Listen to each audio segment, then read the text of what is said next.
చెత్తా చెదారం, నలకలు, పురుగులు, రంగుమారి నాచు వాసన. ఇది విజయవాడ నగరపాలక సంస్థలో కొన్ని చోట్ల ప్రజలకు సరఫరా అవుతున్న తాగునీరు. ఇలాంటి అపరిశుభ్ర నీటితో ప్రజలు అనారోగ్యం బారిన పడుతున్నారు. గత్యంతరం లేక ఆర్ఓ ప్లాంట్ల నీటిని వినియోగిస్తున్నారు. అయితే ప్రజల అవసరాన్ని ఆసరాగా తీసుకున్న ఆర్ఓ ప్లాంట్ల నిర్వాహకులు ఎలాంటి భద్రతా ప్రమాణాలు పాటించట్లేదు. ఫలితంగా బ్యాక్టీరియాలు చేరి ఫిల్టర్ వాటర్ కూడా విషమైపోతోంది. అనారోగ్యాన్ని కొని తెచ్చుకుంటున్నామా అనే ఆందోళన ప్రజల్లో నెలకొంది. విజయవాడ నగరపాలక సంస్థ పరిధిలోని 64 డివిజన్లలో సుమారు 15 లక్షల మంది ప్రజలు జీవిస్తున్నారు. వీరి అవసరాలను తీర్చేందుకు రోజుకు 38 మిలియన్ గ్యాలన్స్ నీటిని నగరపాలక సంస్థ పంపిణీ చేస్తోంది. సరైన పర్యవేక్షణ లేక అనేక చోట్ల పైపులైన్లు దెబ్బతిని నీరు కలుషితమవుతోంది. దీంతో ప్రజలు ఆరోగ్య సమస్యలు ఎదుర్కొంటున్నారు. మరికొన్ని చోట్ల బీఎంసీ విడుదల చేస్తున్న నీటిలో 20% పైగా నీరు వృధాగా పోతోందని అధికారులు అంచనా వేసినా ఇప్పటి వరకు ఆ సమస్యను అధిగమించేందుకు మాత్రం చర్యలు చేపట్టలేదు.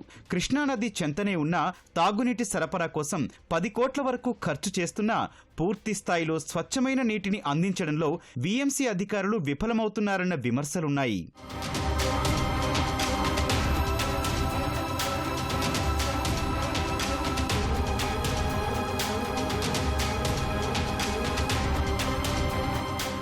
నగరపాలక సంస్థ విడుదల చేస్తున్న నీరు రంగుమారి చెత్తా చెదారం రావడంతో చాలా మంది ప్రైవేటు ఆర్ఓ ప్లాంట్లను ఆశ్రయిస్తున్నారు. పెద్ద మొత్తంలో డబ్బును వెచ్చించి తాగడానికి, వంటకు కూడా ఈ నీటిని వాడుతున్నారు.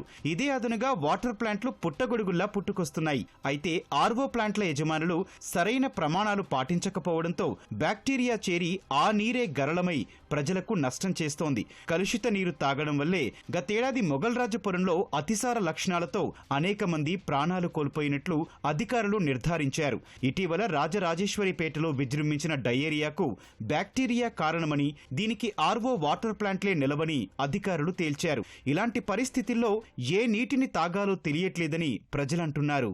మేము కొన్ని సంవత్సరాల నుంచి మున్సిపల్ వాటరే తాగేవాళ్ళం. ఈ మధ్య బాగా గ్రీన్గా వస్తున్నాయని కనీసం వాడుకుంటానికి కూడా పనికిరావట్లేదు ఆ వాటర్. అందుకని ఆర్ఓ వాటరే వేసుకుని అయ్యే తాగాల్సి వస్తుంది. అయ్యే వంటకు కూడా అయ్యే వాడాల్సి వస్తుంది. మున్సిపల్ వాటర్ సరిగ్గా రావట్లేదండి. అవి ఎర్రగా ఉంటున్నాయి. తుప్పు నీళ్ళు కూడా తుప్పు పట్టినట్టు తుప్పు ముక్కలు కూడా వస్తున్నాయి. వాడుకోవాలంటే ఇబ్బందిగా ఉంది. షింకులు కూడా పాడైపోతున్నాయి. మెయిన్గా మన మున్సిపల్ కార్పొరేషన్ వాళ్ళు శ్రద్ధ వహించి మన ప్రజలకు సరిపడా వాటర్ ఇవ్వగలిగినప్పుడు ఈ మినరల్ వాటర్ వాళ్ళది కూడా వెళ్ళాల్సినంత అవసరం రాదు. ఆర్ఓ వాటర్లో టిన్ను తీసుకుని 20 రూపాయలు కట్టి వాటర్ టిన్ తీసుకెళ్ళిపోతున్నాం. అది శుద్ధి చేసిందా, మంచిదా, సామాన్యుడు గుర్తించే శక్తి లేదు. కనుక కార్పొరేషన్ని ఆర్ఓ ప్లాంట్ మీద నిఘా వేసి అది క్వాలిటీ చెక్ చేసి మంచి వాటర్ని ప్రజలకు వచ్చేట్టుగా ఆ కార్పొరేషన్ శ్రద్ధ తీసుకోవాలని కోరుకుంటున్నాం. ఆర్ఓ ప్లాంట్లను ఏర్పాటు చేయాలంటే కేంద్ర రాష్ట్ర ప్రభుత్వాల నిబంధనల ప్రకారం 14 రకాల అనుమతులు తప్పనిసరిగా ఉండాలి. చాలా ప్లాంట్లు పూర్తి స్థాయిలో నిబంధనలను అమలు చేయట్లేదనే విషయం ఇటీవల తనిఖీల్లో బయటపడింది. కొన్ని ఆర్ఓ ప్లాంట్లను కూడా సీజ్ చేశారు. అయినా చాలా వాటర్ ప్లాంట్ల నిర్వహణలో మార్పు లేదని, అధికారులు ఇంకా కఠినంగా వ్యవహరించాలని ప్రజలంటున్నారు. పెరుగుతున్న జనాభాకి అనుగుణంగా మరి ఆర్ఓ ప్లాంట్లు కూడా చాలా వెలిసినాయి అన్ని చోట్ల. కొంతమంది ప్రమాణాలు పాటిస్తున్నారు, కొంతమంది ప్రమాణాలు పాటించట్లేదని మేము అనుకుంటున్నాము.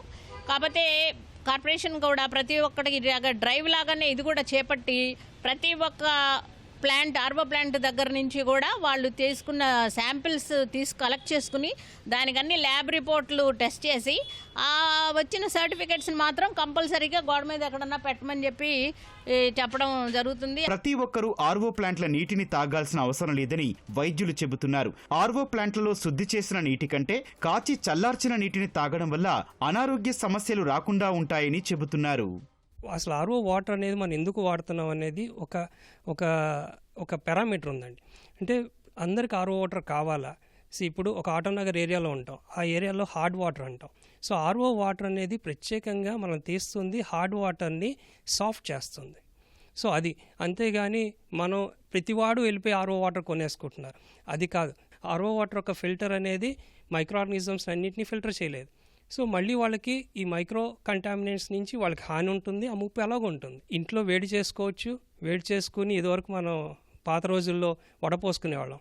సో అదే ఫిల్టర్ వాళ్ళ మోడిఫై అయిపోయి ఇన్ని రకాలుగా తయారయ్యాయి.